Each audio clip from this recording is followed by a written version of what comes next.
Okay, so briefly I will explain about all those concepts. Now the first one is, see, this is about database. We should know what is database. Without knowing database, if we complete the course or unit, it won't be good.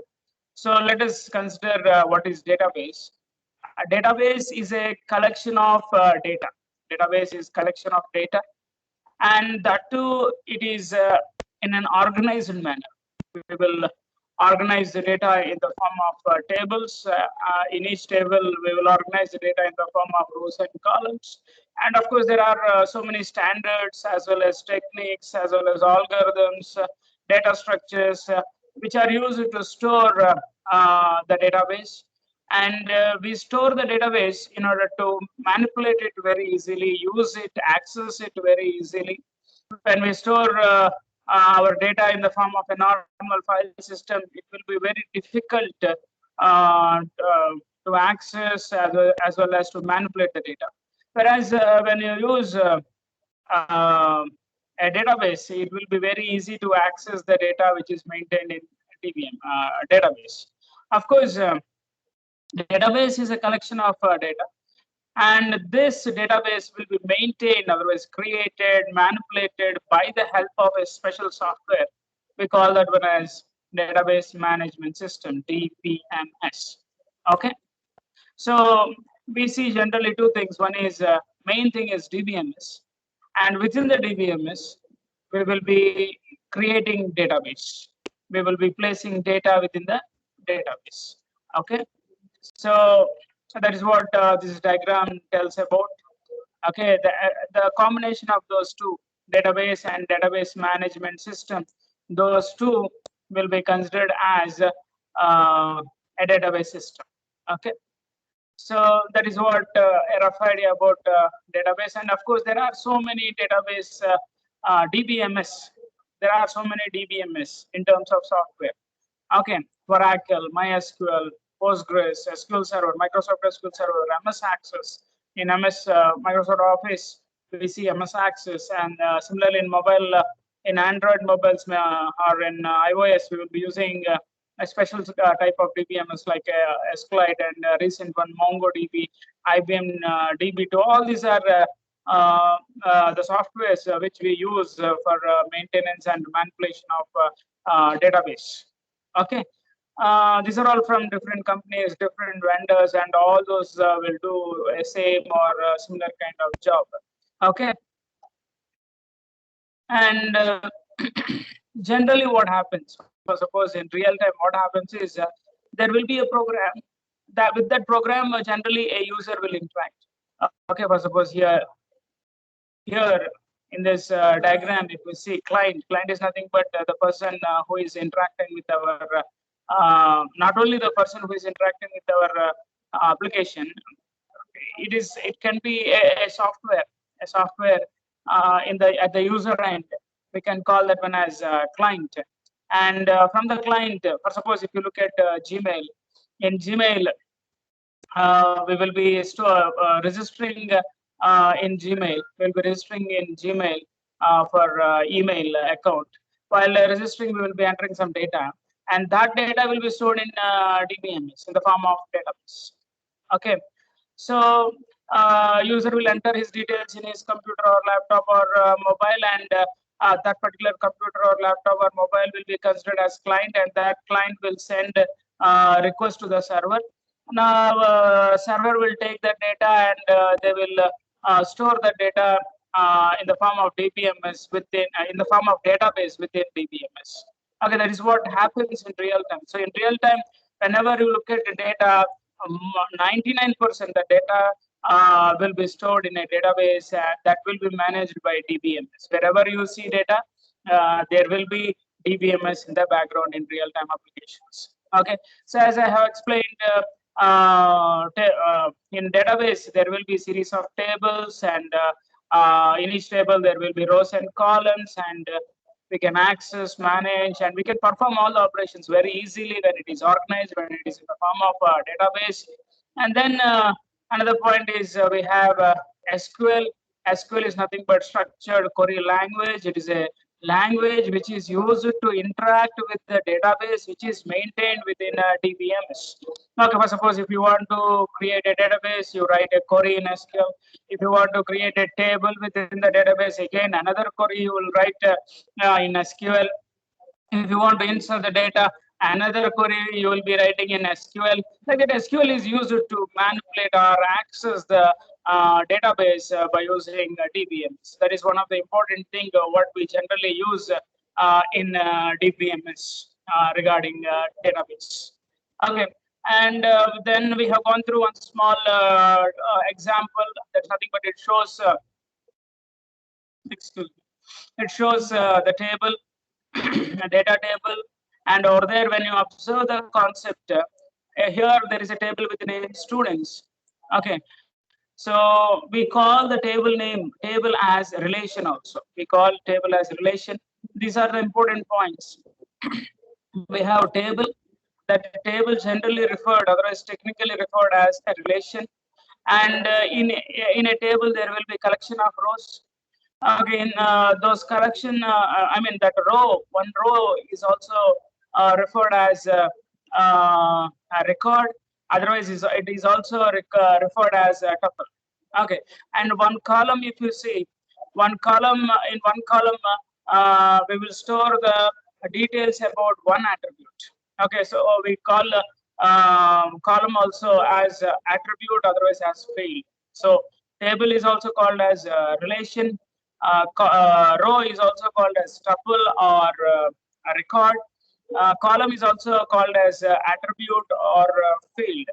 Okay, so uh, in the form of a table only we'll be organizing the data in DBMS. Okay, so that only in a different picture. Apart from that, nothing is there. Table relation, record tuple, and column is attribute. And then this is one small example, a real-time example. Okay, when you look at one record, otherwise one row here, for suppose Benjamin Bear. Okay, so that record, if you see, it holds the details about one particular real-time object, otherwise one entity. It talks about one real-time object or one entity. All the details about one entity will be maintained in one tuple or one record. Okay, and such kind of collection is a relation. Okay, and each column is nothing but attribute. So if you take name attribute, it will give names of all the students. If you take a home phone, if you take address, that attribute will give address of all the students. So if you take one column, it will give attributes of all objects or all entities or all records. When you take row, it will give all the details about one particular entity or one particular object or one particular record. Okay, so we have to understand why we are using this tabular format. That's what the intention over here. And we have gone through the syllabus. In the first unit, there will be introduction concepts, and second unit, there will be modeling concepts by using ER model, entity relationship model. We will design the database and then we will create the database. In order to design the database, we will be using some diagrams. Those diagrams are called ER diagrams. E refers entity, R refers relationship, entity relationship model. Entity is nothing but a real-time object. Whenever you take a database, there will be data related to entities in the real world. So we will maintain the data based upon the entities. So we will look at the data in terms of entities, and there will be multiple entities and there will be relationships among those multiple entities also.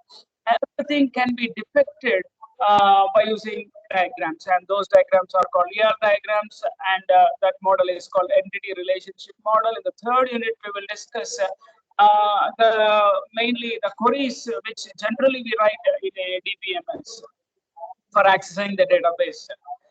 There will be insert query, update query, delete query. There will be joining of tables, union of tables, intersection of tables. There is a concept called cursor. There will be some aggregate functions like finding sum, average, total, something like that, aggregate functions. There are concepts like views, indexes, and there is a concept called subqueries, and there is a concept called relational algebra. There are a few constraints which can be applied on our data.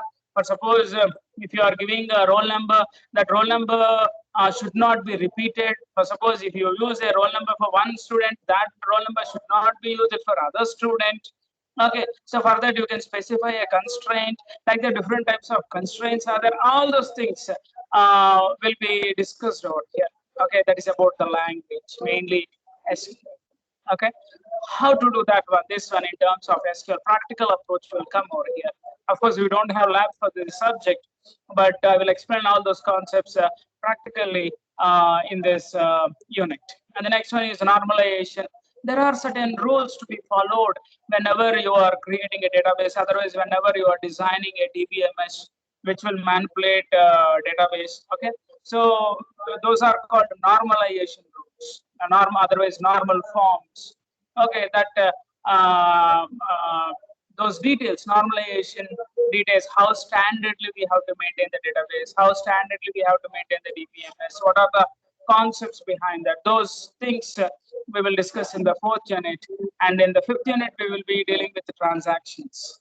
Transactions in the sense, transaction is a collection of related operations. If any of the related operation, if any one of the operation of the transaction fails, then entire transaction fails. Then how to recover the data, how to recover, what are the concepts that are used to recover. Otherwise, whenever conflict comes, what we have to do, and all those things we have to discuss in the last unit. That is nothing but transaction processing concepts. Okay, so and this is the textbook we have to use by Elmasri and Navadev, and the textbook name is Fundamentals of Database Systems. Okay, and you can use either 4th edition or 5th edition. If you come to latest editions, more depth concepts they might have used, but to get a rough idea, otherwise brief idea about a database, I think this textbook is sufficient. You are from EC, you may not require that much depth concepts. If you are interested, you can go through, but as an EC, normal EC student, you can go through the basics, the fundamentals of database. It is sufficient. That is only our course, Introduction to Database. Okay. Now there are different types of database applications.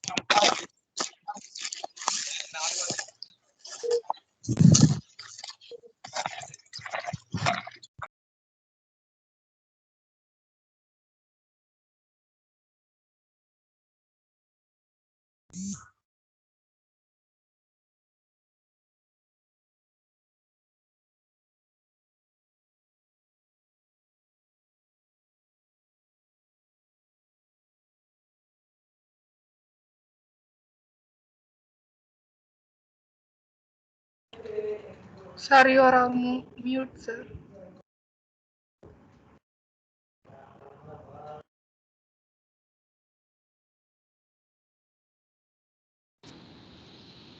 Sir, your mic is in mute, sir. You got muted, sir.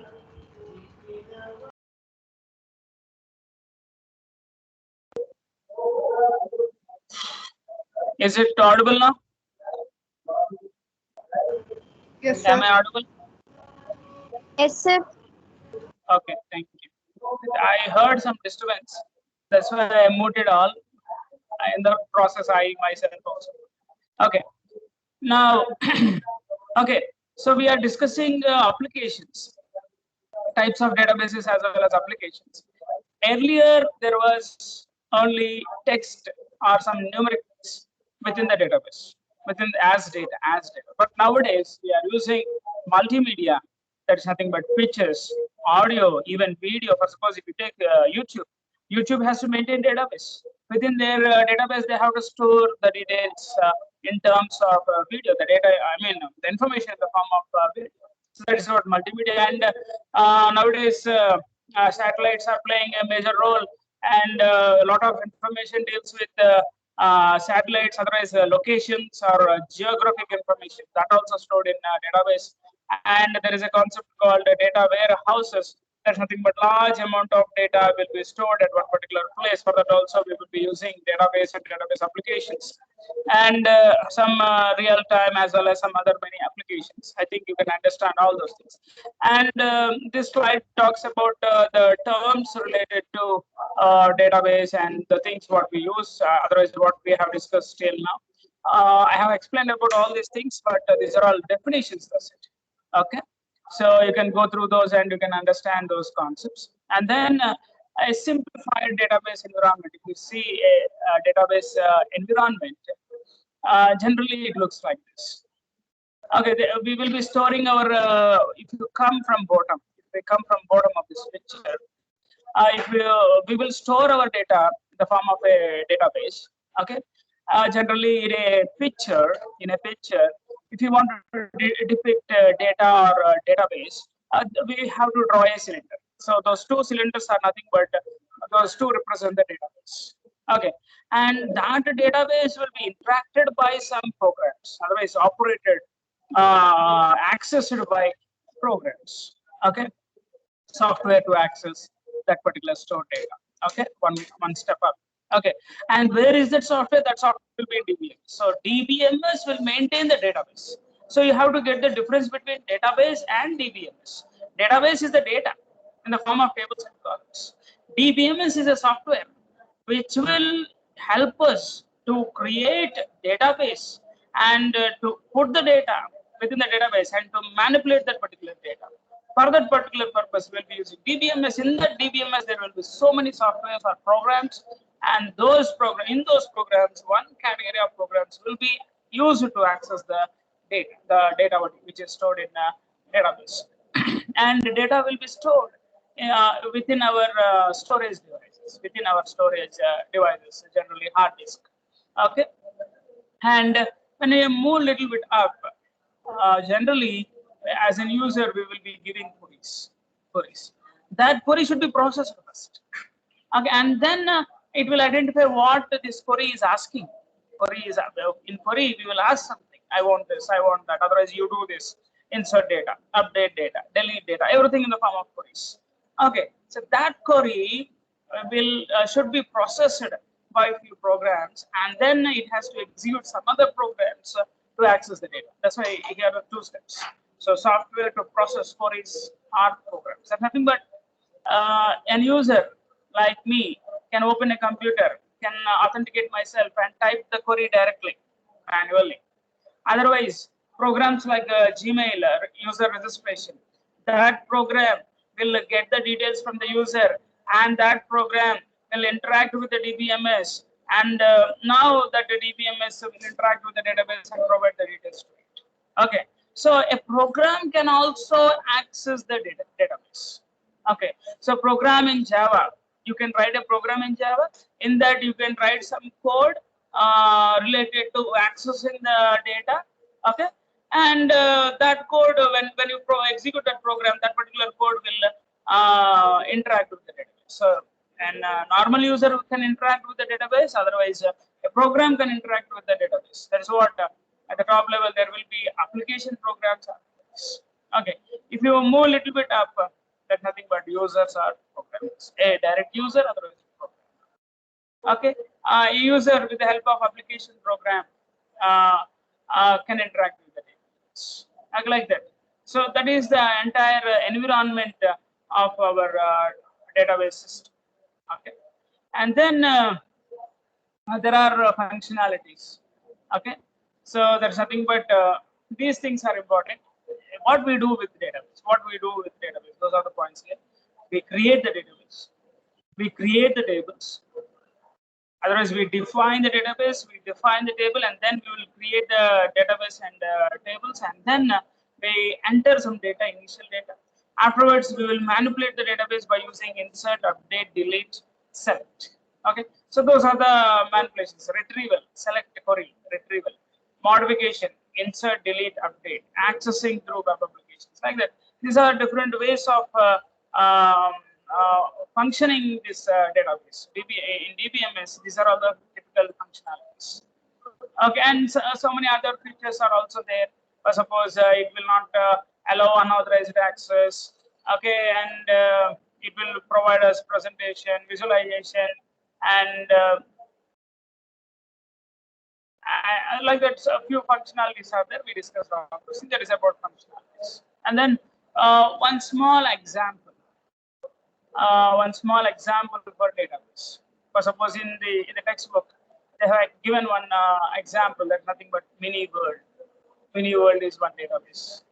Okay, and it is part of university environment. And in that mini world database, okay, there are entities. Entities are nothing but the real-time objects. For suppose we are creating a database for university. In university, who will be there? Students will be there. In university, who will be there? Courses will be there.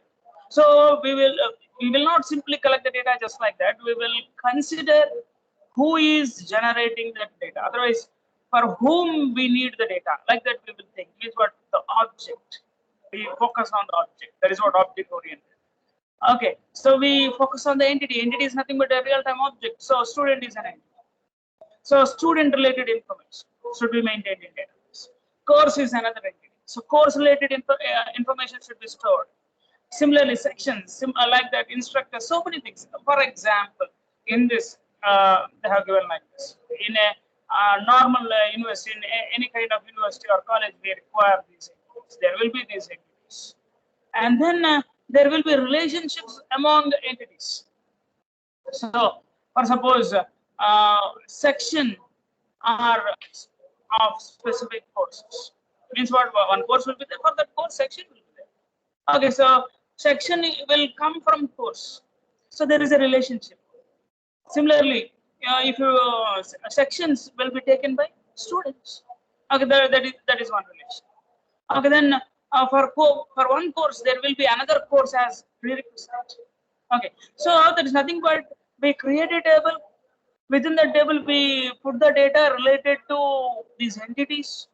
Okay, and we call that the table as a relation. Okay, and there will be some relationships between entities. Okay, so there will be some relationships between the data in one table as well as the data in the other. Okay, so the same data in one table will repeat again in the other table to get the relationship, to get the connection.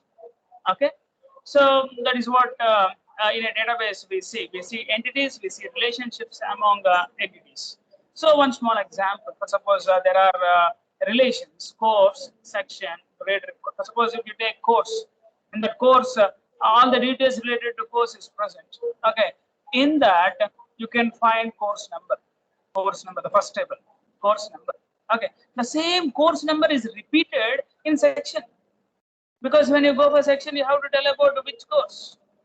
Okay, and again, similarly, in section relation, there is section identifier. In order to uniquely identify one section, they have given one identification number for that, and they are calling that one as section identifier. And that section identifier again repeated in grade report. Okay, student number, section, yes, section identifier. Okay, and again, if you look at the prerequisite or their courses, like that. So there will be relationships. Okay, there are we will maintain data in the form of a table. Table is called a relation, and there will be some mapping between one table and another table. Otherwise, relationship between one table and another table. Otherwise, relationship between entities. So we will maintain details about one entity in one table, and the same entity related information will again repeat in some other table also. Okay, for connection purpose. Okay, if you observe carefully this database, then you can understand all those things. Again, some other points also, those things will come. And then main characteristics of database approach. One is self-describing nature. There will be definition for the there will be some, not definition, there will be some description about the database. We will be maintaining data, and how the data is maintained will be described. That is called metadata. Metadata is nothing but data about data. That's what the point. Okay, self-describing. and there will be insulation between programs and data. Okay, for suppose if you are not using database approach, if you are using a file system approach, over there, if there is a change in the structure of data, the program has to be changed. See, in the previous diagram, environment diagram, database environment diagram, we have seen programs. In DBMS, there will be few programs. Otherwise, in application level also, there will be some programs. Those programs will be interacting with our database. When you change the structure of the database, structure, otherwise, when you change something in that data in terms of structure, then the program has to be changed. Okay, where in file system approach, but here in database, it is not like that. If you change the structure of data, nothing will happen. Program can be kept just like that. No more modification. That is what independence, otherwise insulation. Okay. Next point. And there will be data abstraction. Abstraction is nothing but showing essential features and hiding unnecessary details. Okay, we will not show all the things what we have to the user. What the user wants, that only we can show. So one example for that is view concept, the concept view. Or there you can create a table kind of thing as a view, and you will show that one to the user. The user will see the view, but they cannot see how the data is stored actually in the form of a table within the database. That is what data abstraction. So those are the main characteristics of the database approach. And the next one is there can be that is what multiple views. Okay, multiple views can be provided, as well as there will be data abstraction. Of course, by using the view, we can go for data abstraction. At the same time, suppose by hiding the physical storage of data, by showing only the conceptual schema, also we can go for abstraction. There are different concepts related to that. So those are all main characteristics of database approach. Still more are there. There will be multi-user support. Multiple users can access the same database at same time concurrently. Okay, and of course there will be some supportive concepts for that. There will be concurrency control, a recovery system, as well as OLTP, online transaction processing. So these things are used to allow multiple users to access the database concurrently. So there will be sharing of data among users, as well as multiple users will access the same data at the same time without any problem, because we have few concepts to support that. Okay, so that is about the characteristics, and then users. Who will use this? See, in database, overall database structure, all these points will come. Okay, database users. Who will use the database? First one is the one who creates the database, the one who maintains the database, the one who looks after the users of the database, the one who looks after the storage, maintenance of the database, database administrators. And the second one is database designers. They will tell how the database should be, which table should be there, which column should be there in each table, what is the data type of that particular column, what are the constraints that are to be maintained upon that particular column. All these things will be given by database designers. They will not give the data. They will not give the data. They may give the initial data, but they will give the structure for our database. They will design the database. In small databases, a single person can act as a database administrator, as well as designer, as well as an end user. But in a large organizations, otherwise large companies, MNCs, there will be separate people for separate operations. For suppose a DBA, a separate employee, designer, another separate employee. Similarly, we have end users also. Again, in end users, different types of end users are there. Okay, for suppose a few end users, what they will do? They will query, they will report, they will update the content, different actions they will do. Okay, they categorize like this: casual, who will come occasionally, just access the data. And another one is naive or parametric. Always they will be doing the same thing. Okay. And for suppose reservation clerks, bank tellers, they will do the same. For suppose bank tellers, they always do some fixed amount of fixed type of transactions. That's it. Okay, for suppose a bank balance, to know the bank balance, otherwise to get the statement of account, something like that. Okay, and they always interact with the DBMS. Okay, like that few end users will be there, and then there will be sophisticated who will perform very complex operations with database, and there will be some standalone also. Okay, means what? For suppose if you consider me, I know database concepts. So for my personal income tax related calculations, I can maintain my own database, and I can store with me only. I will not share in network. I will not share to anybody. It will be maintained with me for my personal transactions, for my personal operations. Like that also, you can make use of our database. Okay. Then what are the advantages? Okay. The first important advantage is you can control the redundancy. Redundancy in the sense repetition. Same data will be repeated in multiple places unknowingly. Unknowingly, if you do the things in real time, then you come across this redundancy. In our college also, lot of redundancy of data is present because we don't have a database to store the data, a common database to store the data. Okay, same data we will be giving to different people. Okay, instead of that, if the data is maintained in a database, then whoever wants the data, they can take from database. But for suppose today person A wants my information, we will give our data to the person A. Tomorrow person B will ask the same information again. We have to give the same information because we don't have common database. Okay, so that kind of thing will be eliminated when you use database. So control of redundancy. When you use file system, it cannot be. We cannot monitor where there is redundancy. But in DBMS, there are some techniques, functionalities which can help us to control the redundancy.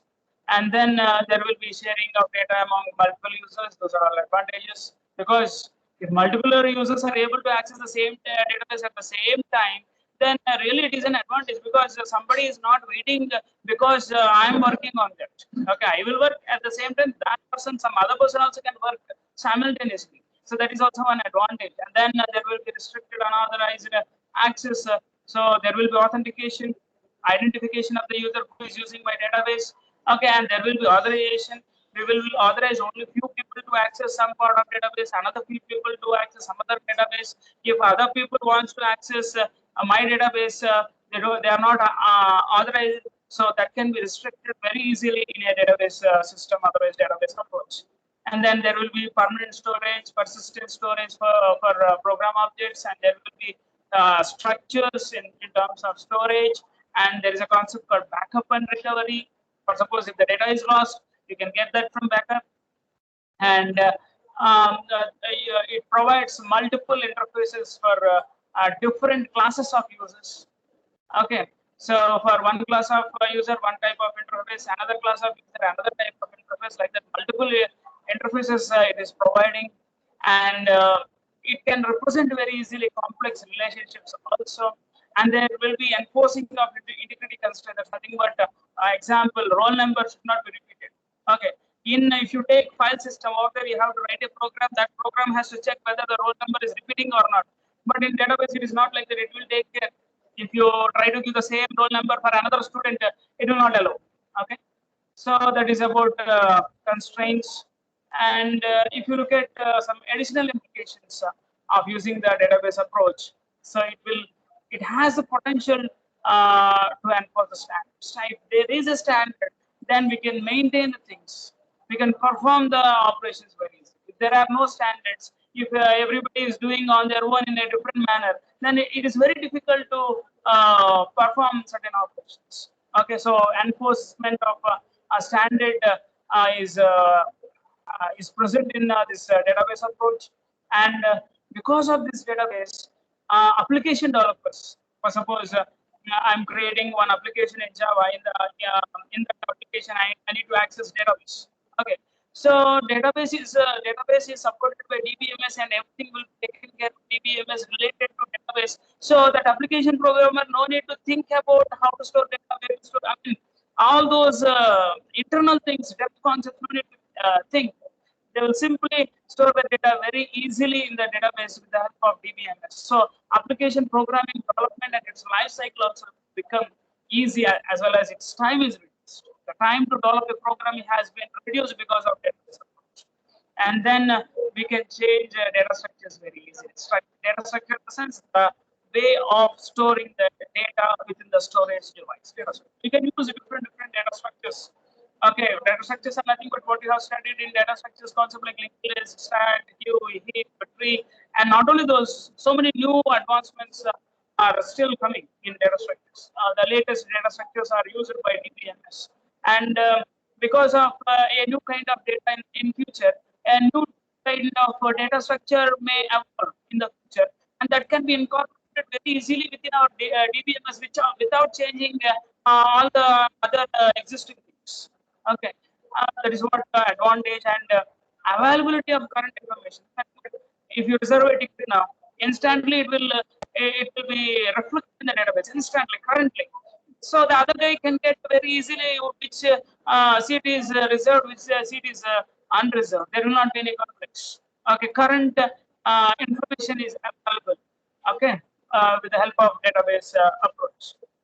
So that is about some implications as well as characteristics as well as advantages of this approach. And then if you come closer to database, here we see a concept called data model. We have to model the data. Okay, so what is a data model? It is a set of concepts to describe structure of the data, as well as the operations for management, as well as some constraints. That's nothing but what and all we do with the database. Everything, generally what we do, we perform some operations on the database. Okay, and while performing operations, we can put some constraints, some rules to operate the data. Okay, and there will be some structure of the database. All those things will come under a data model. Means all these things, how we are operating, what are the constraints, what is the structure of the database. Everything will be considered as a data. And there will be some constructs for this. What are these constructs? Those are used to define the database structure. So what are those constructs? Those are what we see in a database tables. Within a table, what will be there? Rows and columns. For a column, if you see what will be there, if you consider the column as an element, there will be data type. For a column, there will be some constraints. Okay, and that is what there will be. Constructs are nothing but elements, data types, groups of elements. That is nothing but it can be a record, it can be table, it can be entity. An entity related information can be in multiple tables. Okay, and relationships among such groups. Those are the constraints. And the constraints are nothing but some restrictions, some rules. And then we have operations like this. There will be retrievals as well as there will be updates. Those are the operations. We study like this. There will be operations, there will be constraints, and there will be some structure. If you talk about structure, we have terms of columns, rows, tables, and all those things. If you talk about operations, those are nothing but retrievals, updates, and few other operations. Generally, those operations are basic operations as well as user defined. Basic in the sense already existing in the DBMS, insert, update, delete, all those things. User defined in the sense that those are specific, but your data. For suppose your data is related to university, for that you have to compute the GPA. So for that you write a special function, otherwise a special stored position that can be called. Within that, whatever query you write, that will be executed and it will perform the operation and it will be result. So that operation is defined by the user. Okay.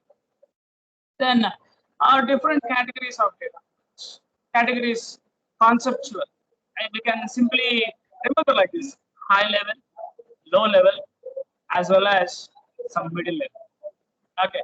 High level in the sense, in-depth concepts will not be there. Very high. Okay. The overall structure. So that is what conceptual. Okay. And if you come to physical, otherwise low level or internal data model, that's nothing but how actually it is stored in the database, which data structure is stored in the database. So data structure will not be considered in high level. Simply we will consider only what table should be there, what column should be there, and how the constraint should be, like that. That's only. But in physical low level, otherwise in internal, what we will see is how it should be stored physically in the physical storage. There will be one more model which is in the middle of these. Okay, they are calling that one as a representational data model, otherwise implementation data. Okay. So, and we talked about data model and then types of data models. And then one more, few other concepts are there in this database. That's nothing but database schema, database instance. Okay, database schema is nothing but it describes the data. It describes the database. The same thing, what we have seen that only, but that is model. In model, that structure, operations, constraints, everything will come in the model. But here, simply the description of the database. That is database. Only the description. We describe in terms of structure, in terms of data types, in terms of constraints, and of course there will be diagrams also, schema diagrams. Okay. And then database state. Database state also is the same thing. Same will come over here. That structure, that table, that row, that column, that those concepts, all those things will come. But here, it is nothing but entire database with data. The previous one is entire database without data. Simply the structure. Previous one. Which one? Schema. Now, instance or state is nothing but a particular shot how our database looks like. That's nothing but it should be with data at one particular moment or at one particular time. Okay, that is what our database state or instance, a snapshot is. Okay, so these are some terms what we have to use in this database schema as well as database state. There will be initial state, there will be valid state. Okay, all those things. And then if you look at the diagram, then you can understand this is schema. See, our tables are there: student table, course table, products, section, grade report. All these are tables, and within each table there are columns and column names and data types. Everything is mentioned here. But what is missing? Data is missing. So without data, the entire database and its structure and its tables, columns, and the data types and the constraints, all those things comes under schema. And the real one is the state. Okay, within the state, the data will be we see the data at one particular time. This data will change. This data will change. Schema won't change. Schema will be maintained as it is. Okay. Of course, if there is a need of change in the structure, then schema may change, but it won't change always. But state will change time to time. State will change time to time. Okay. Then there is an architecture called three schema architecture. And okay, of course, there will be program data independence and there will be multiple views of data. We have discussed all these things. Now, in three schema architecture, okay, there are three schemas. One is internal, second one is conceptual, the third one is external. Okay, I think this diagram will help us to understand that concept. Okay, so if you look at the bottom one, internal, physically how it's the storage device, it talks about that. That schema talks about that. And a little bit higher conceptual. Here we tell how the database should be, what table, what column, what constant, what data type, those things. Okay, we will not bother how it is stored, but we all these things are required, all these are needed, like that. Okay, when we move a little bit up, that's nothing but external. There is nothing but within our table we have every data, but we will not that entire data. He don't want that. He don't want that. Okay, whatever he wants, that one will show to that user. So the through external. Okay, so one user wants one data. What he wants, that only I will show. But I hold. Otherwise, within this entire data will be stored. But entire data is not required to show to all the users. What the user needs to see, that what you will show. Okay, for suppose when you look at your account. Okay, bank account. Okay, so in order to maintain, there will be, of course, there will be your name, your address, your father's name, and all those things, and your account number, and bank balance, and the statement of account, all those things. Along with that, those things, they will maintain some related to you, but they will not show to you. Okay, for suppose some identification number. That identification number can be used to identify your number or your details uniquely. Something. I mean, in real time, it is the case or not. I don't know. But generally, it happens. So they hold some other data also within the data table, but they will not show that one to the user because user is not required. I mean, no need to show that one to the user. Then okay, and in three schema architecture, there will be logical data independence as well as physical data independence. Okay, so that's nothing but no need to change. Okay, when you see the capacity to change the conceptual schema without changing the external. That's nothing but we have schemas, three levels of schemas: external schema, conceptual schema, and physical schema. And here, if you change the conceptual schema, otherwise you can change the conceptual schema without changing the external schema. Without changing the external schema, you can change this conceptual schema. So that is what independence. It will not affect. Similarly, you can change the internal schema without changing the conceptual schema. Okay, that's this data independence. And if you in the previous slide, there are mappings also. There are mappings between those levels. If these mappings are not there, then you cannot maintain the levels. Okay, by using these mappings, different levels are made. Actually, it is stored in one level. How it is stored, it will not be good, but what and all are stored will be shown in conceptual schema. In external schema, whatever they were, that only works. For all things, there will be mappings. So that is about outline in three schema architecture. Now there are interfaces to access the DBMS or database. Okay, so directly you can type SQL in the DBMS, SQL interface first. Second one is your program can interact with the database. Okay, while you are writing that program, you have to use some interfaces like JDBC. In JDBC, there are some existing classes and interfaces. You have to use those in your program so that you can interact with the database. That is what one interface. That is programming interface. The second point is programmer interfaces for embedded DML in programming languages. And then user-friendly interfaces like menu bars, menu and forms. Okay, user interface will be there. By typing something, database will be created. By clicking something, database will be created. By clicking some other thing, a table can be created. And a table will be shown like a normal table, and simply you can type your data over there. No need of any queries. Okay, like that, user-friendly interfaces are also provided by database. Okay, this is the explanation for this. There will be embedded approach, there will be procedural approach, as well as there will be database programming language approach. That's nothing but in SQL, one more advancement is the PLSQL. In that, you can write function, you can write stored procedure, and a lot of such kind of things. That is called PLSQL. Okay, that is what the last point, database programming language approach. Within the database, you can program. Within the database, you can program. Okay, and procedural call. That's nothing but in JDBC already some classes are there, some methods are there. You simply call them and get the work done. To insert data, call one method. To update data, call another method. You provide the data, it will update, it will insert like that. And some embedded approaches, embedded SQL, as well as SQL-J, for example.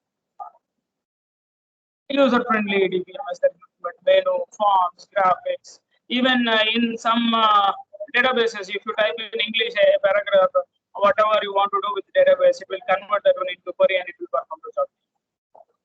Okay, and then so many other interfaces.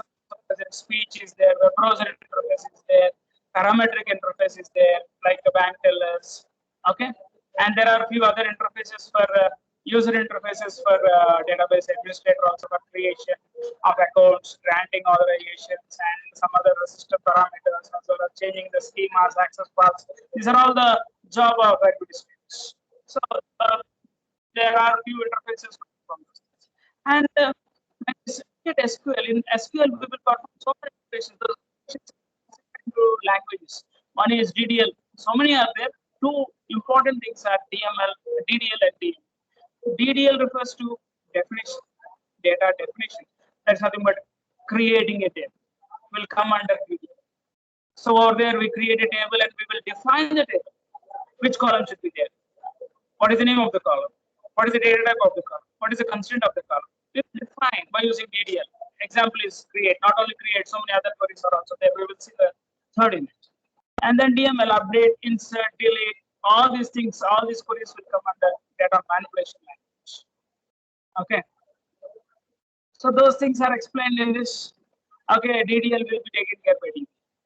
And here conceptual schema is used. DDL, conceptual schema. It is for definition, describing the data. And then in some databases, everything is DDL. In some DBMS, it is like this. SDL, it is divided into SDL and VDL. SDL is nothing but storage definition language. VDL is nothing but view definition language for internal as well as external schemes. We have seen 3 levels of schemes. Generally, we look at conceptual schemas. Conceptual schema is the one which is used for all things in general. But in some places, they are using SDL and VDL for internal as well as external schemes. And then data manipulation languages, here we do retrieval, select query, update query, insert query, delete query, all those things. And there will be some library of functions in the programming language. And by using those library functions, we can perform the operations in the programs related to that particular language. For suppose JDBC, it has few classes and interfaces. Those classes and interfaces and their methods can be used in our program to interact with the database. Okay. That is about DML. And in a DML, there will be high-level non-procedural language as well as low-level procedural language. Non-procedural means directly we can write the queries. Procedural means we will be in non-procedural, we will get the things, all the things at one shot. But in procedural, we will get one by one, record by record, record by record. Over here in procedural, in low level, we have to use loops. In Java, we do this one. In Java, we do this one. We will use while loop or for loop, and we will read record by record, record by record by using position pointers and all those things. But when we come to high level or non-procedural language, there is no any processor directly. We can, as a declarative language, we can write it. Okay, of course, it can be a standalone as well as it can be embedded. Standalone means directly we can write. Otherwise, within a program, we can put and we can write. We can access.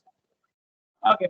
Then, if you look at the history of databases, earlier there was file system. Then, actually, relational database is important and very good advancement in databases. So, before relational and after relational databases, we have looked into. Okay. So, in pre-relational databases, there will be logical and physical data management, and in a relational database system, the redundancy is reduced, and multi-user system is obtained. And in post-relational databases, object-oriented concepts have been placed, and we call that one. They call that one as object-oriented databases and multi-dimensional databases, data warehouses, distributed databases. These are all the latest advancements in 1990s. In present databases, all these are present. Okay. So, to understand our overall structure, we have to look into all these points. Okay. Then we will go for overall structure in the next class. I think I have explained enough about all the classes